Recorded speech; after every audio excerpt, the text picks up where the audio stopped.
ఈ మూవీ చూస్తే మాత్రం ఖచ్చితంగా మనం టామ్ క్రూజ్ గారిని అనే మాట ఒకటే, నువ్వు మనిషివా లేదంటే ఆ టైప్లో ఉంది. 62 ఏళ్ల ఏజ్లో కూడా ఆయన అంత రిస్కీ స్టంట్లు చేశారంటే మాత్రం నెక్స్ట్ లెవెల్. అసలు ఆ హెలికాప్టర్లోంచి దూకేయటం కానీ, ఆ రన్నింగ్ కానీ, ఆ యాక్షన్ స్టంట్స్ కానీ మామూలుగా లేదు అసలు. ఇక మూవీ ఎలా ఉంది కాన్సెప్ట్ అంటే మాత్రం మనకి ఇంతకుముందు ఓల్డ్ మూవీస్ ఏవైతే పార్ట్స్ ఉన్నాయో మనకి మిషన్ ఇంపాసిబుల్ 1, 2, 3, 4 ఇలా వరుసగా ఉన్నాయి కదా, అందులో నుంచి లింక్స్ అన్నీ తెచ్చి అయితే ఇక్కడ యాడ్ చేశారనమాట. అలాగే మనకి ఐ థింక్ ఫస్ట్ పార్ట్లో ఒక ముసలాయన ఉంటాడు, అంటే వీళ్ళకి మిషన్ ఇచ్చే ముసలాయన ఎవరైతే ఉంటాడో ఆయన్ని మన టామ్ క్రూజ్ గారు అయితే చంపేస్తారనమాట. సో అతని కొడుకు మళ్ళీ టామ్ క్రూజ్ గారి మీద పగ తీర్చుకోవడానికైతే ఈ మూవీలో వస్తాడు. అలాగే టెక్నాలజీ అంటూ ఉంటారు కదా, సో టెక్నాలజీయే మనిషిని కంట్రోల్ చేస్తే ఎలా ఉంటుంది అనేది ఈ కాన్సెప్ట్. సో ఆ టెక్నాలజీయే మొత్తం అంతా కూడా అన్ని దేశాల్లో ఏవైతే మనకి అణుబాంబులు ఉన్నాయో మిసైల్స్, వాటన్నిటినీ కూడా ఎట్ ఏ టైం అన్ని దేశాల మీదకి వచ్చేలా అయితే ప్లాన్ చేస్తుంది అనమాట. అంటే ఆపరేటింగ్ అంతా కూడా ఆ టెక్నాలజీ చేతిలోనే ఉంటుంది. మరి దాని నుంచి మొత్తం ప్రపంచాన్ని కాపాడాలి అంటే మాత్రం ఆ టెక్నాలజీని అందులోంచి తీసేసి, అంటే ఎక్కడైతే అది బిల్డ్ అయ్యి ప్రపంచం మొత్తం నాశనం చేయాలనుకుంటుందో అక్కడి నుంచి మన టామ్ క్రూజ్ గారు తీసి సేఫ్గా ఒక డివైస్లో అయితే పెట్టాలన్నమాట. సో ఆ డివైస్లో పెట్టగలిగారా లేదా, మరి ఏం జరిగింది అనేది మొత్తంగా అయితే చూపించారు. ఈ మూవీలో అయితే మాత్రం మనకి మెయిన్లీ రష్యా అమెరికా మధ్య బోర్డర్లో జరుగుతున్నట్టయితే చూపిస్తూ ఉంటారు. అలాగే అండర్ వాటర్ సీక్వెన్సెస్ కూడా ఉంటాయి. అది చాలా టైం అయితే ఉంటుంది, కాకపోతే దానికి ఒక రీజన్ అనేది ఉంటుంది అనమాట. అది మూవీ చూస్తేనే అర్థమవుతుంది. అలాగే మనకి టైటిల్లో చెప్పినట్టుగానే మిషన్ ఇంపాసిబుల్ అనే ఉంటుంది, ఫైనల్ రెకనింగ్ అని.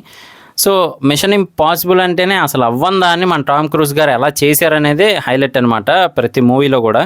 ఇందులో కూడా అలాగే ఉంటుంది. కాకపోతే ఒక చోట మాత్రం, అంటే ఒక సీన్లో మాత్రం నాకు చాలా అన్రియల్గా అనిపించింది. ఏంటి అంటే మాత్రం మనకి సీ ఎండింగ్లో, అంటే లాస్ట్ అడుగున సముద్రం లోపల బాడీ అనేది ఉండదు అసలు. హ్యూమన్ బాడీ అనేది ఆ ప్రెషర్ తట్టుకోలేక మ్యాక్సిమం అక్కడే చనిపోతాడు అన్నమాట మనిషి.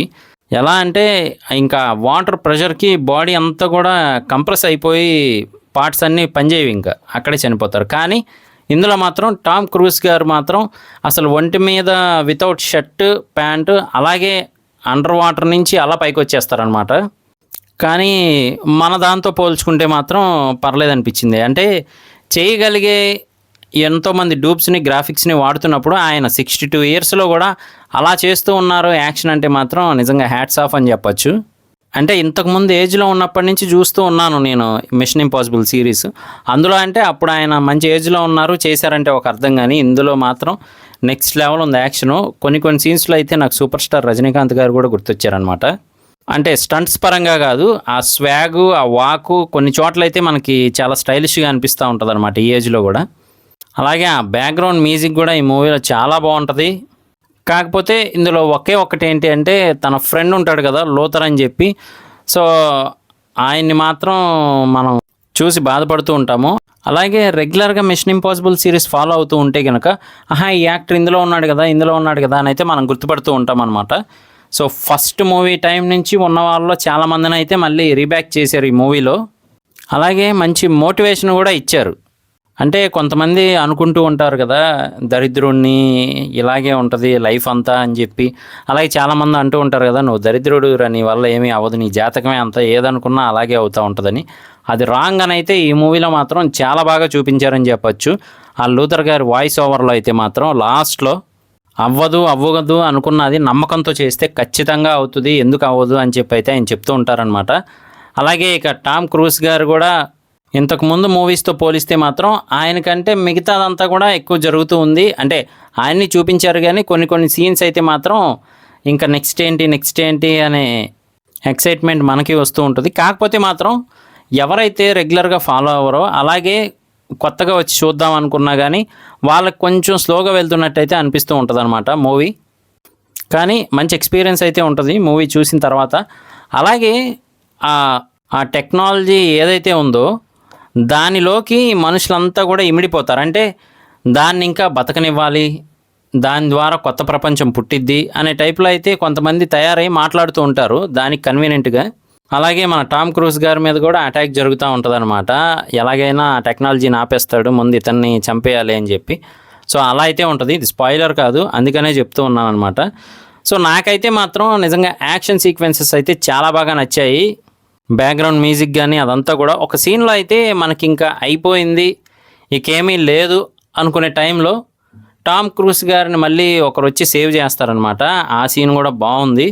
అలాగే అన్ని దేశాల్లో కూడా ఏవైతే మిసైల్స్ ఉన్నాయో అవన్నీ ఎట్ ఏ టైం ఆన్ అయిపోతాయి కూడా. మనకే కొంచెం ఏం జరుగుతుంది అబ్బా అనిపిస్తూ ఉంటుందన్నమాట. అలాంటి టైంలోనే ఒక మంచి యాక్షన్ సీక్వెన్స్ అయితే అక్కడ ఉంటుంది, అంటే యాక్షన్ సీన్ జరుగుతూ ఉంటుంది ఒకవైపు అది. అలాగే ఇంకొక వైపు తెలిసిందే కదా, ప్రతి మిషన్ ఇంపాసిబుల్ మూవీలో కూడా టామ్ క్రూజ్ గారు టీం అయితే ఉంటుందన్నమాట. అంటే ఆయన ఒక టీంని తయారు చేసుకుంటూ ఉంటారు. ఇందులో కూడా ఒక టీం అయితే ఫామ్ అవుతుంది. మీరు అంతకుముందు చూసిన యాక్టర్సే ఇందులో కొంతమంది ఉంటారు, అలాగే వేరే యాక్టర్స్ కూడా ఉంటారనమాట. సో ఆ టీంని ఎట్టి పరిస్థితుల్లోనూ ఆయన కోల్పోకుండా కాపాడుతూ ఉంటారు. అలాగే లాస్ట్లో మాత్రం ఆ టీమే ఈయన ద్వారా మొత్తం ప్రపంచాన్ని కాపాడుతారు. ఆ సీన్ అయితే బాగుందని చెప్పొచ్చు. మనకి ఒక్కొక్కటి ఒక్కొక్క చోట జరుగుతూ ఉంటుంది, కానీ అన్నీ కూడా ఇంటర్లింక్డ్గా ఒకే ప్లేస్కి సంబంధించి ఉంటాయి. నాకైతే మాత్రం ఆ లూథర్ గారి క్యారెక్టరే కొంచెం బాధ అయితే అనిపించింది. మీరు కూడా రెగ్యులర్గా చూసి కనెక్ట్ అయి ఉంటే మాత్రం ఖచ్చితంగా మీరు కూడా బాధపడతారు.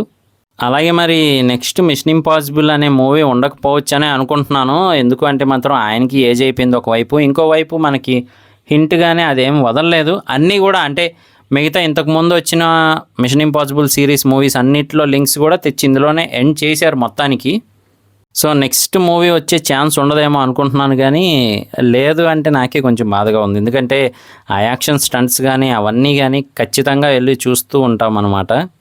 అంటే ఇలా చేయమని కాదు, కానీ మన టాలీవుడ్లో కూడా కొంచెం హీరోస్ వాళ్ళ రెగ్యులర్ ఫార్మేట్ని మార్చి ఇలా ఏమైనా యాక్షన్ మూవీస్ అలాగే రియలిస్టిక్ స్టంట్స్ ఉండేలా చూసుకుంటే బాగుంటుంది. ఎందుకంటే ఎప్పుడు గ్రాఫిక్స్ లేదా డూప్స్ అన్నీ వాళ్ళే చేసిస్తూ ఉంటే మనం హాలీవుడ్ మూవీస్ మీద ఎక్కువగా డిపెండ్ అయ్యేది ఇలాంటి యాక్షన్ సీక్వెన్సెస్ కోసమే. సో అవి కానీ మన వాటిల్లో కూడా వస్తే కనుక చాలా అంటే చాలా చేంజెస్ వస్తాయి మూవీస్లో. అంత బడ్జెట్ మనకు ఉండదు కదా అనుకోవచ్చు, కానీ మన బడ్జెట్ కూడా ఆల్మోస్ట్ హాలీవుడ్ మూవీస్ రేంజ్లోకి వెళ్ళిపోతున్నాయి కాబట్టి కొన్ని ఇలా కూడా ట్రై చేయొచ్చు. చాలా బాగుంది మూవీ అయితే మాత్రం. చెప్పాను కదా, వాటర్ సీక్వెన్సెస్ చోట మాత్రమే, అంటే అండర్ వాటర్లో జరిగే సీక్వెన్సెస్ దగ్గర మాత్రమే చాలా స్లోగా వెళ్తున్నట్టయితే అనిపిస్తూ ఉంటుంది కొత్తగా చూసే వాళ్ళకి.